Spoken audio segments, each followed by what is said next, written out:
এই হাদিসটা আপনার মাকে বলবেন, আপনার বোনকে বলবেন, আপনার মেয়েকে বলবেন, আপনার স্ত্রীকে বলবেন।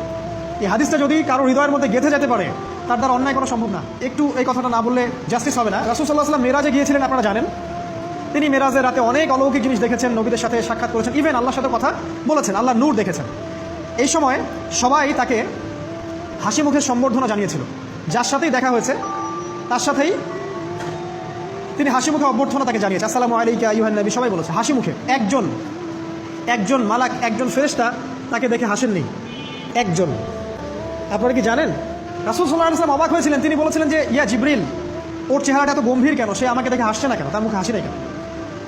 জিবরিল আমিন বলেছেন যে না, মালিক, তার নাম মালিক, সূরা যুখরুফের মধ্যে আছে, তার নাম মালিক।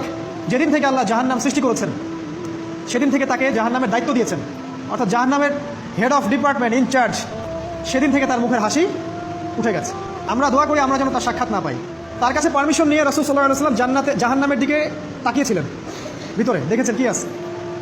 তিনি পরে যা ব্যাখ্যা করেছেন তা হলো, আমি দেখলাম সেখানে খালি মেয়ে আর সেখানে খালি নারী আর নারী।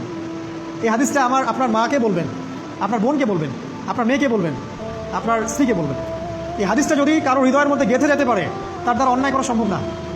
কীভাবে একটা মেয়ে সব কিছু উন্মুক্ত করে ঘুরতে পারে যখন অলরেডি তার আত্মা জাহান্নামে জ্বলছে, অলরেডি, কারণ ভবিষ্যৎ আল্লাহ জানেন।